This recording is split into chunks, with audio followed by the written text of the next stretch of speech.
Court calls the case of the people versus Candace Butler. The courtroom opens quietly, but what unfolds here is anything but routine.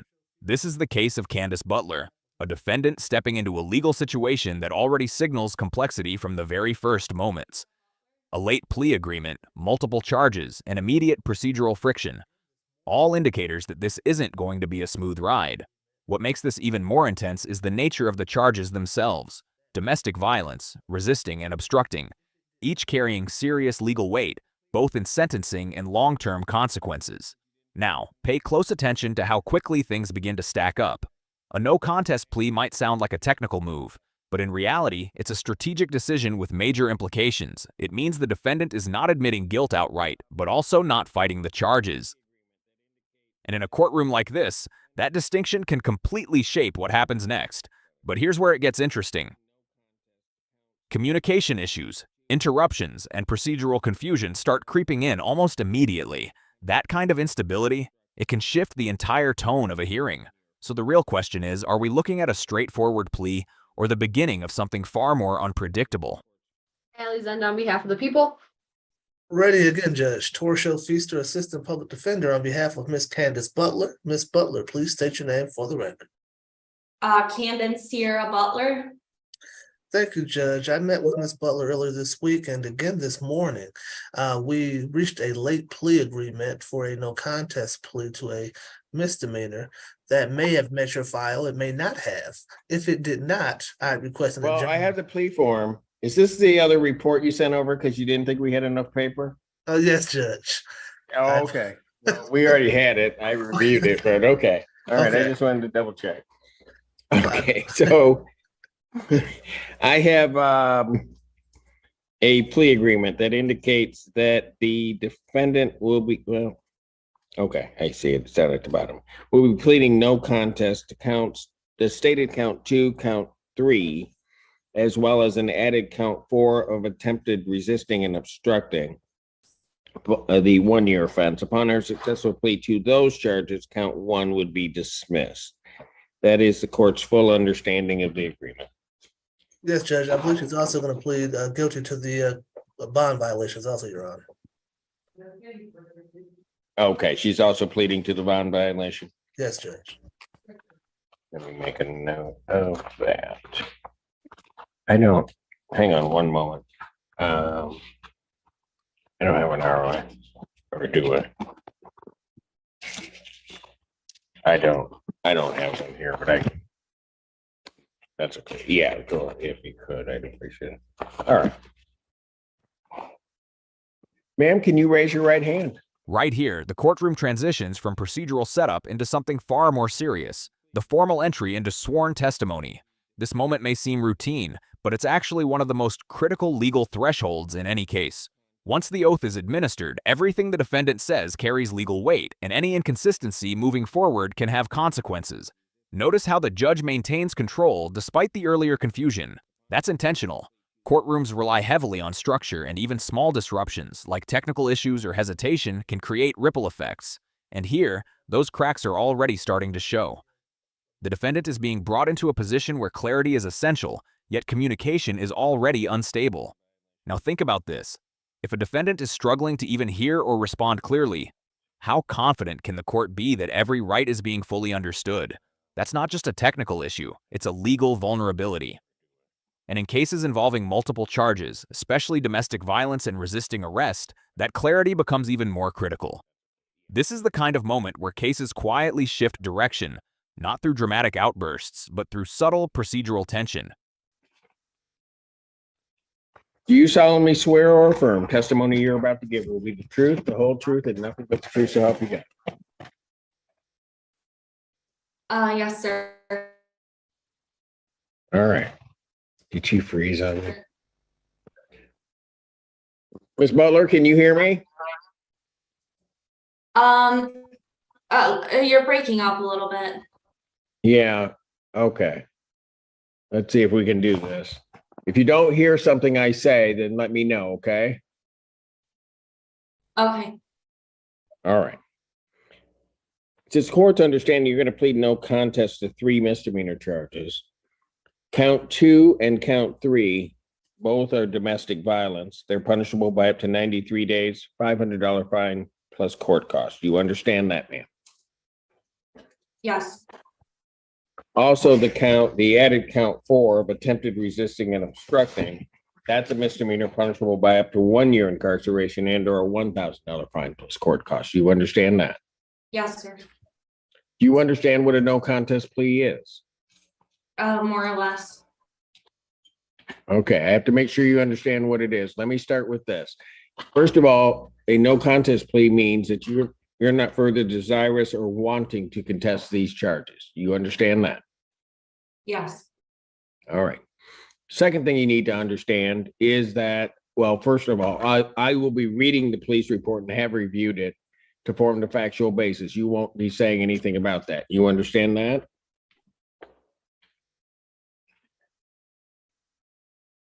Ms. Butler? Sorry, you're breaking up. No, I didn't hear you. I'm sorry. You Yes, I didn't can hear hear me? you Okay. now. You understand that I will be reviewing the police report to form the factual basis for the charges. You understand that? This is a pivotal legal checkpoint, and it often flies under the radar if you're not paying attention. The judge is making it explicitly clear. The factual basis of this case will come from the police report, not from the defendant's own words. That changes everything. Why? Because in a no contest plea, the defendant is essentially stepping back and allowing the court to rely entirely on documented evidence.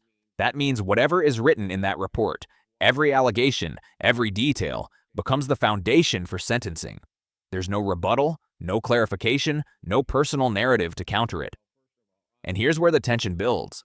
The defendant is struggling with communication, asking the judge to repeat himself. That hesitation matters, because legally, the court must ensure that every part of this plea is fully understood. If there's doubt about comprehension, it can raise serious questions later on. So the real issue isn't just what's being said, it's whether it's truly being understood. And in a case like this, that difference could define the outcome. Yes, sir. All right. The next thing you need to understand is that for purposes of sentencing, the court will treat you the same as though you had pled guilty. You understand that? Yes. Is that a yes? Yes. Yes. All right. I further have to advise you that while I'm taking your plea, I would not be your sentencing judge, and you would be sentenced before Judge Freshour in the 14A4 District Court. You understand that? Yes. Is that a yes? Yes. Okay. Oops. Basis for the no contest plea? Potential civil liability, Your Honor. All right. So, ma'am, to the charge of domestic violence contained in count 2, how do you plead? No contest. Yeah. Yes. Well, I need to hear you say it, Ms. Butler. I got you. No Okay. contest. To that same charge contained in count 3, how do you plead? She's freezing. No contest. No All right. contest. No Got it. contest. All right. To the added count 4 of attempted resisting and obstructing, how do you plead? We're not going to be able to do this. No contest. All right, Miss Butler, we're going to shut your video down. Let's see if that's going to help us. Can you shut it? It's off. Okay, Miss Butler, can you hear me any better? I hear you about the same. Okay. Maybe you won't break up. Okay. All right. So just so that we're clear, you're pleading no contest to all of these charges, correct? Correct. This moment locks in one of the most consequential decisions in the entire case. The defendant confirms, clearly and on record, that she is pleading no contest to all charges. That single confirmation triggers a cascade of legal consequences that cannot be undone casually. Understand what just happened here. By agreeing to these pleas, she has effectively waived her right to trial. No jury, no cross-examinations, no opportunity to challenge evidence in open court. The case moves directly toward sentencing. But what makes this moment even more significant is everything that led up to it. Technical issues, broken communication, interruptions. Despite all that, the plea still goes through. That raises an important question. Was this decision made under full clarity or under pressure created by the circumstances? From a legal standpoint, the court proceeds as long as the required confirmations are met. But from a viewer's perspective, there's a deeper layer here, one that speaks to how fragile these moments can be. And this is where the stakes truly escalate, because from here on out, there's no going back, only forward toward judgment. Yes, All right, you understand that by pleading no contest, you will not have a trial of any kind.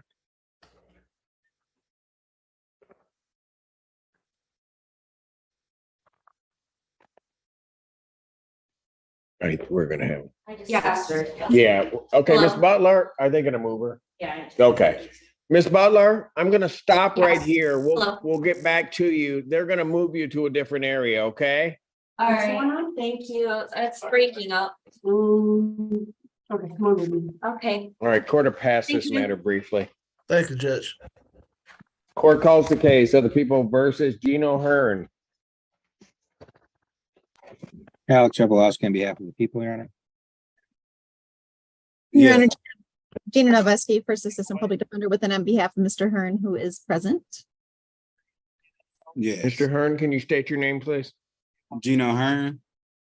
And counsel, I did receive a media request. Any objection?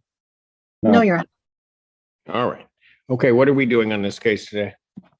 Your Honor, Mr. Hearn and I did meet earlier this week, and there is some possible video discovery that we would like to receive before we decide how to proceed. And I would ask to address bond.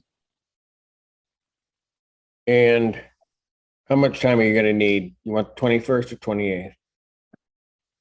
Let's do the 21st. All right. Please. Probable cause conference will be adjourned September 21st, 2023, 9 a.m. As to bond. Your Honor, Mr. Hearn is 19 years old. He lives with his best friend in Taylor. He also has plans to enroll in GED classes.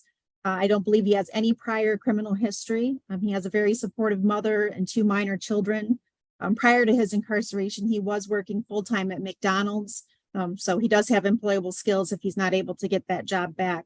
He's asking you to allow him to be released on a personal bond or a personal bond with a tether, so that he can get out, get back to work and get things back on track. Now the courtroom shifts focus, and the contrast is immediate. A new defendant, a new argument, but the same high-stakes environment. Here, the defense is building a narrative around rehabilitation and stability. Employment, education, family support. These are all classic elements used to justify a bond reduction. But here's the strategy behind it. The defense isn't just asking for release. They're painting a picture of someone who can reintegrate into society without posing a threat. It's about trust. Can the court trust this individual to show up, follow rules, and avoid further incidents? At the same time, listen closely to how carefully this is framed. There's no denial of the charges here, just an emphasis on future potential. That's a calculated move, and this creates a direct clash with what's coming next. Because in bond hearings, it's never just about who the defendant is. It's about what the prosecution believes they've already done. So the question becomes, does the court prioritize second chances or public safety? Response from the people. Your Honor, we believe that the bond as initially set was properly set. This was quite a significant incident involving the assault of a couple officers, including some injuries. As I recall, there was biting involved from Mr. Hearn as well. He was very combative, and we believe that the bond as set will ensure that he not only appears for future court dates, but also abides by court orders, as this is charged as resisting, obstructing, and assaulting a police officer.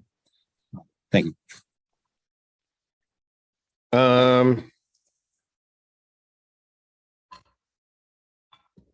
What do you have as bond currently set? I have 20. I'll be honest with you, I realize this is the defendant's motion to reduce bond. I actually don't think the bond is set high enough, but I don't have a request to increase the bond.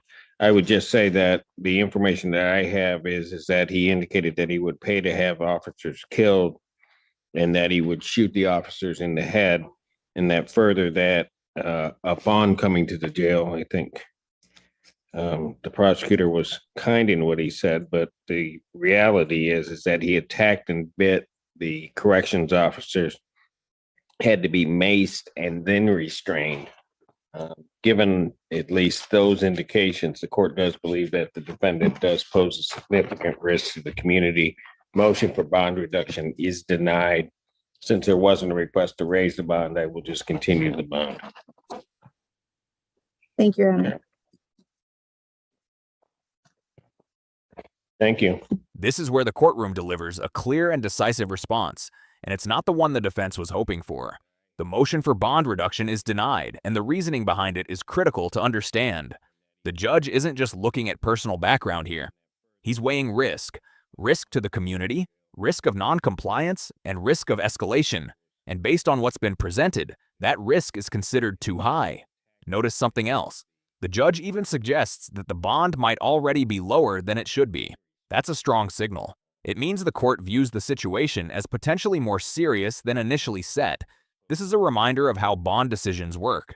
They're not about punishment, they're about prevention, preventing flight, preventing further harm, and maintaining control over the legal process.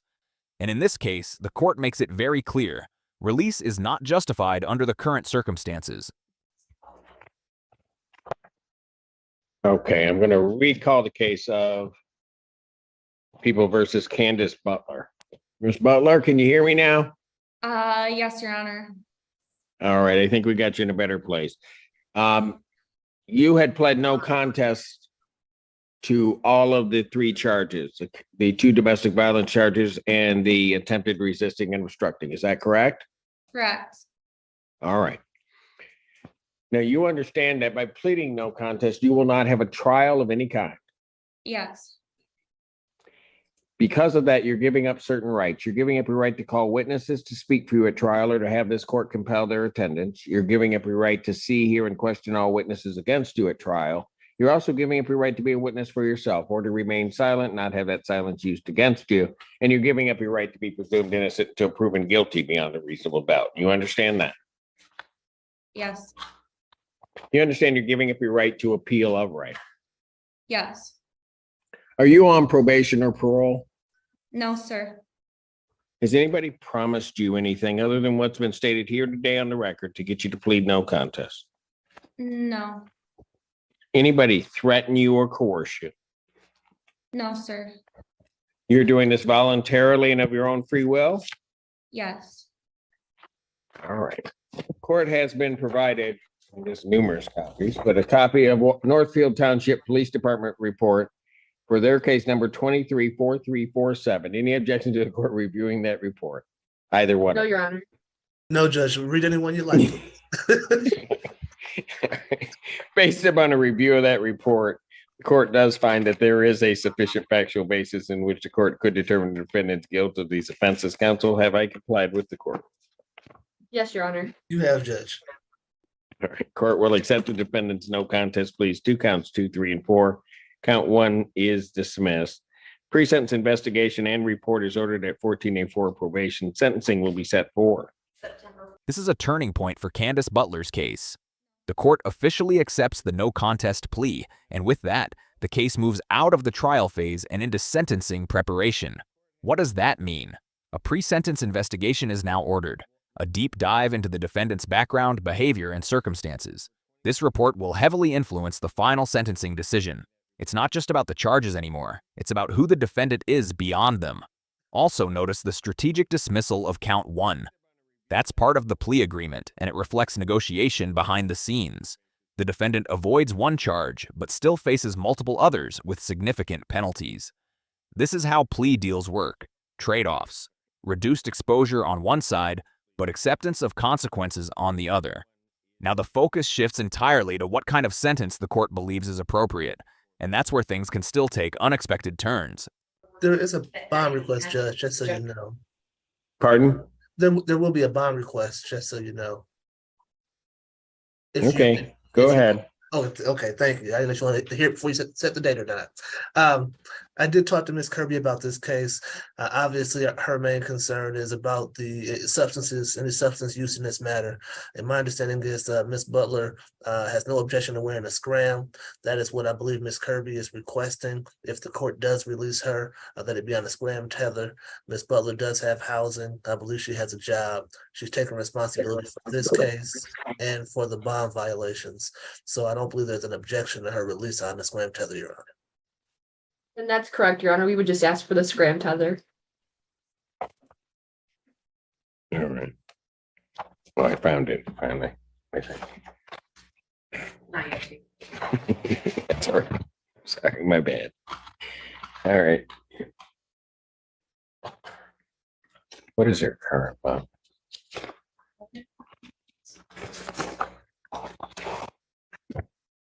I don't know why they don't put it in the front, but I think I got it. I got 5,000.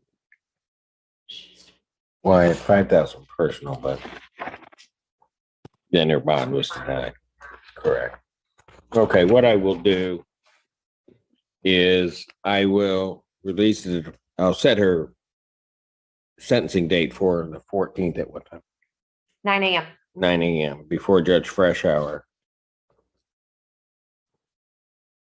I will reinstate the defendant's previous bond at $5,000. Personal recognizance bond with the previous conditions are still remain in effect. You understand that, Ms. Butler? Yes, sir. At this stage, the court finalizes one of the most immediate outcomes for the defendant, release conditions. And while release is granted, it comes with strict limitations.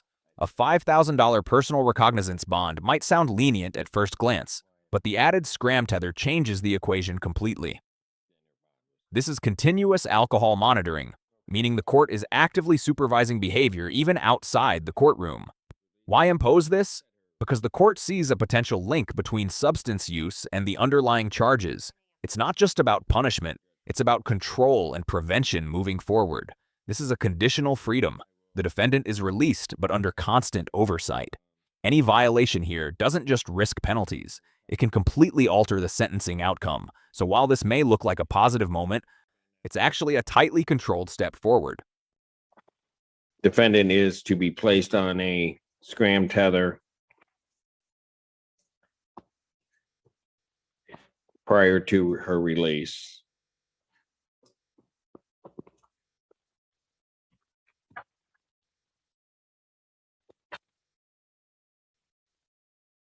Thank you. Thank you very much, Judge. Thank you, Your Honor. That's prior to release. I know you didn't, but I got you covered. Court does call the case of the people versus Ivan, is it Pac? We're ready. Alex Chabalowski. Your Honor. Alex Chabalowski on behalf of the people. Vaughn Brown, Deputy Chief Public Defender, appearing with and on behalf of Mr. Pachik. Mr. Pachik, state your name for the record, please. Ivan Pac. Your Honor, this is the date and time set for the probable cause conference. The contemplated plea has not materialized. We will set this matter for preliminary examination at the earliest possible. Nice of you to join us, Mr. Brown. We missed you this morning during the waiver. Well, I didn't want to hog up too much of the spotlight. Okay, I'm just saying. Good to see you. We were worried about you. Good to see you. All too. right. Preliminary examination will be set for September 19th, 2023, 9 a.m. That is before Judge Valvo in person. Thank you, Your Honor. Thank Can I you. have a word with my attorney? Thank you. Bond will I'll come continue. to see you, Mr. Pachik.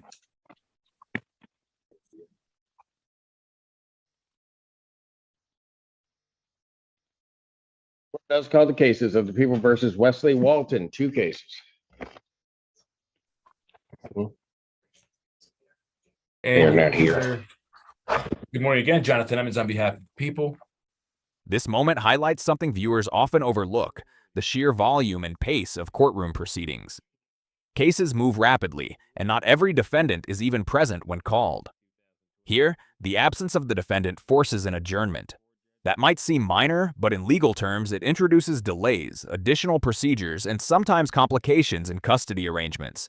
It also reflects how the system operates under strict scheduling constraints. If someone isn't available, the case doesn't pause indefinitely. It moves forward with procedural adjustments. This is where efficiency meets limitation. The court keeps moving, but each delay adds another layer to the timeline of justice. And it raises a subtle but important question. How much do these small delays impact the bigger picture of a case? Good morning, Your Honor. Tina Saxon on behalf of Wesley. Walton on case number 23F20648FY. Your Honor, Gino Hearn, First Assistant Public Defender, on behalf of Mr. Walton in 0969. All right. I think what was just determined is that Mr. Walton is in the Wayne County Jail, which was Yes. not known. And so we have to then adjourn this matter out so that a writ can be prepared to bring him to these proceedings. Correct. He is not here. So I will adjourn these to the 21st. Probable cause conference, September 21st, 2023, 9 a.m. Bond on these matters will continue. Thank you very Your much, Your Thank you, Your Honor. Thank you.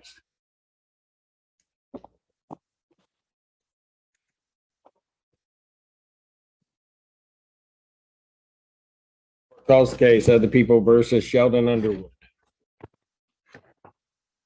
Nicole Hughes on behalf of the people. Andrew Banis, Assistant Public Defender, with and on behalf of Mr. Underwood. Mr. Underwood, please state your name for the court. Sheldon Underwood. What are we doing? Your Honor, Mr. Underwood has two requests. One pertains to bond, but the first request is for a 1-week adjournment to hire private counsel. He informs me that his family has already reached out and is in contact with one of the local law firms. Are they going to be able to accomplish that in a week? I did discuss that with him, and he believes so. All right. I'm only going to adjourn it. Well, I'm going to adjourn it to the 21st, if that's what he's doing, because he's only going to get one adjournment to get counsel.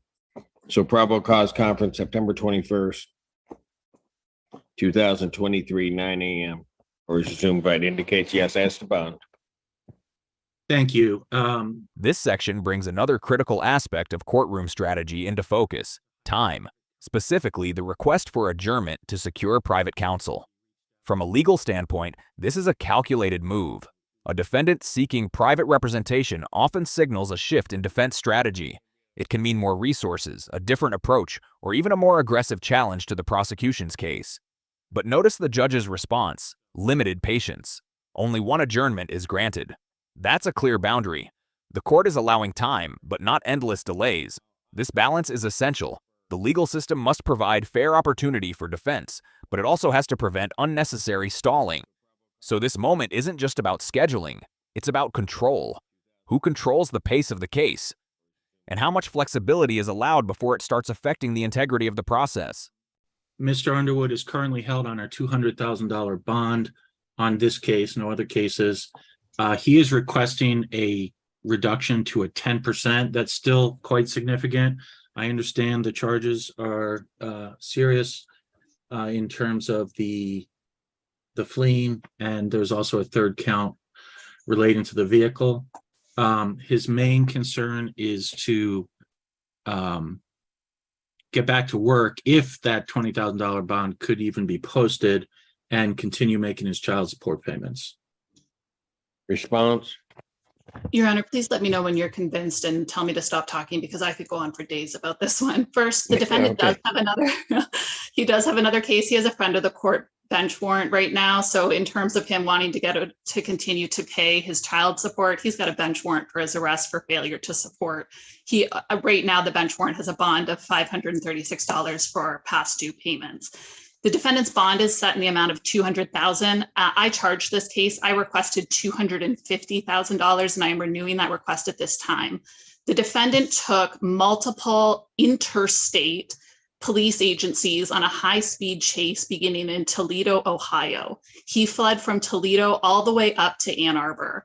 The third charge that Mr. Banis mentioned, the thing that involved the vehicle, yeah, that was when the defendant drove his car directly into a Pittsfield Township occupied patrol car, which is an FA on a police officer. The defendant was fleeing from Ohio with an Ohio State helicopter following him into Ohio. Pittsfield, the Washtenaw County Sheriff's Office, as well as Ann Arbor, had to get involved in this chase. He was doing speeds as fast as 114 miles per hour on Michigan Avenue. He wasn't, not that that's even part of a speed limit, but he wasn't even on a highway when he was doing 114 miles per hour. In terms of him being a danger to society, his reckless fleeing and his intentional assault on a police officer while fleeing certainly demonstrates that he's a danger to society. And then, of course, he's a flight risk, given that he took multiple jurisdictions on an interstate police chase. He ditched his car on US 23, tried to get out and run. When the police found him, thankfully, he was compliant and didn't continue to assault them. And they were able to take him into custody at that time. He is,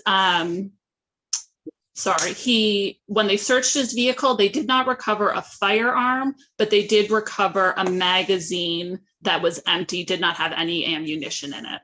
Now the courtroom tension spikes dramatically. The prosecution lays out a detailed and alarming narrative. High-speed chase, multiple jurisdictions, direct collision with a police vehicle. These are not minor allegations. What's happening here is strategic escalation. The prosecution is building a case not just for guilt, but for danger. They're framing the defendant as a significant threat to public safety, and every detail reinforces that image. High speeds, aggressive behavior, interstate pursuit, these aren't just facts. They're leverage. And in bond hearings, leverage matters. But here's the key question. How much of this is uncontested fact, and how much is interpretation? Because once these details are presented, they shape the judge's perception immediately. And perception, in moments like this, can carry as much weight as evidence itself. Again, the people are requesting at this time that his bond be increased to the initial request of $250,000. When he rammed the Pittsfield officers, were any of the officers injured? Thank goodness they were not. The officer was not injured. His car was damaged to the extent that he was unable to continue to pursue the defendant, though. May I make two very brief minor points? Go for it. First, at least according to ex-jail, I think the front of the court warrant has been resolved, but Ms. Hughes might have some information that I'm not aware of. As I read the police report, and this is no doubt a factual dispute, but as I read the officer's statement, and I'm not blaming the officer in any way, but as I read that statement, the officer hit the defendant's car. Now, how that happened, but that's how I read it. And I'm not saying. Does that help you? They're on a high-speed chase from Ohio. So the officer hits his vehicle, maybe to stop it and save other people. I'll let you go on, but go ahead. No, that's it, Your Honor. Thank you.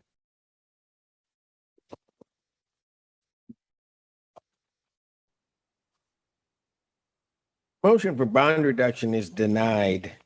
I will, and quite frankly, given the circumstances as laid out by the people, I think the $200,000 bond is set very low. I don't even think that the $250,000 bond is appropriate, because from Ohio to Ann Arbor, all of the individuals that would have been on that roadway, as well as once he got himself on Michigan Avenue doing those high speeds, he put all of those people in danger. He put all of the officers that had to pursue him in danger. And for no reason. And at any given point in time, given those speeds, somebody who could have been just out could have been killed. Court will set bond in the amount of $500,000 cash surety. Thank you, Your Honor.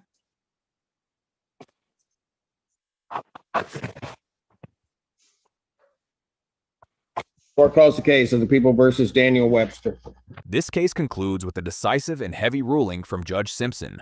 The bond is set at $500,000 cash, an amount that reflects the court's assessment of extreme risk. The reasoning is clear. The defendant's actions, spanning multiple jurisdictions, involving high-speed pursuit and endangering both officers and the public, demonstrated a level of recklessness that the court cannot ignore. This isn't just about punishment, it's about containment.